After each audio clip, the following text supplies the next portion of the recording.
तो उस गाड़ी में आदमी बैठ करके नहीं आता था, मरे मराए आते थे। 1947 में लगभग 30 लाख हिंदुओं को मारा गया था। 30 लाख। हाँ, फिर भी ये कभी नहीं कहा कि ये गलत है उस महापुरुष ने। और अंत में एक बार तो वो मंदिरों में शुरू करा दिया वही वाला पाठ जो पढ़ा करते हैं 5 बजे से 5 बार दिन भर गाली देते हैं। जब हिंदुओं ने विरोध किया तो हिंदुओं की रिपोर्ट करवा करके उनको जेल में बंद करा दिया। हाँ, बोले मंदिरों में कुरान पढ़ी जाएगी ये घोषणा कर दिया था। और जब लोगों ने विरोध किया तो उनको जेल में बंद करा दिया और 84 लोगों को उसी मंदिर में गोली मरवा दिया। बताइए, वो कहते हैं भारत का पिता।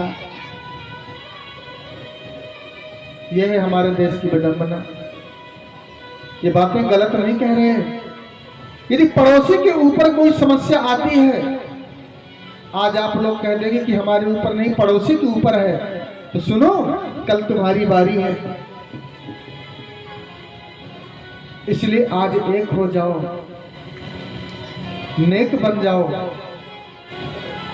यदि अकेले रहोगे तो बिछुड़ जाओगे। एकता ले आइए।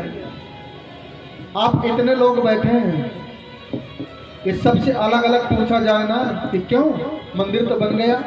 कितने सालों के बाद? 492 सालों तक तुम्हारे राम जी चबूतरे में बैठे रहे। तो सुनो, फटा हुआ टेंट, और वो टेंट भी जब सिलाई की जाती थी गर्मी में, जब आंधी आती थी, तूफान फट जाता था, तो हाई कोर्ट से आदेश लेकर के आना पड़ता था कि साहब हम टेंट की सिलाई करें कि न करें।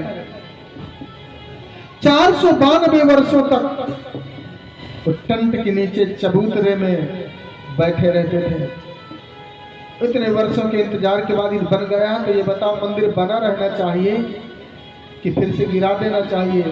तो जितने लोग बैठे हैं हिंदुओं की ये विडंबना की सब अलग अलग बोलेंगे, अरे बना रहेगा, भगवान की इच्छा होगी तो बना रहेगा।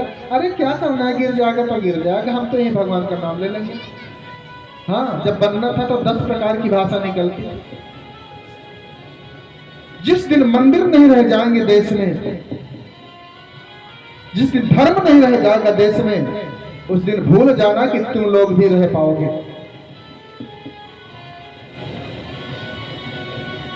ये सिंदूर लगाना, ये श्रृंगार करना सब खत्म हो जाएगा। ये दीपावली की दीपक जलाना, ये होली में रंग गुलाल लगाना, सब सारा सिस्टम खत्म हो जाएगा। क्यों? क्योंकि जब आजादी हुई तो उस समय 2.5 करोड़ थे। आज कितने हो गए?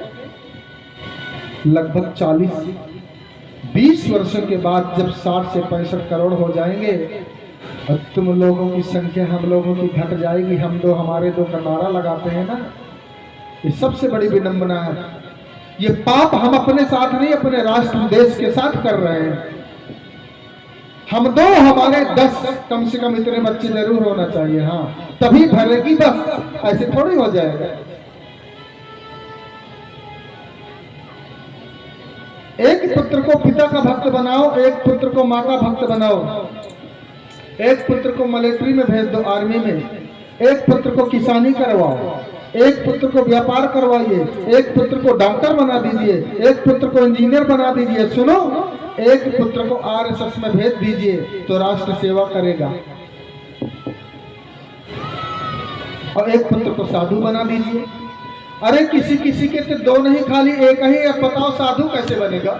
इसीलिए तो साधुओं की संख्या घट गई, ढोंगियों की संख्या बढ़ गई, साधुओं की संख्या घट गई। हाँ, अब जिसके एक बच्चा होगा उससे कह दो माता जी अपने पुत्र को भिक्षा में दे दो, तो वो कह दीजिए तुम जा रहे हो कि नहीं जा रहे हो, मैं अपनी थोड़ा सा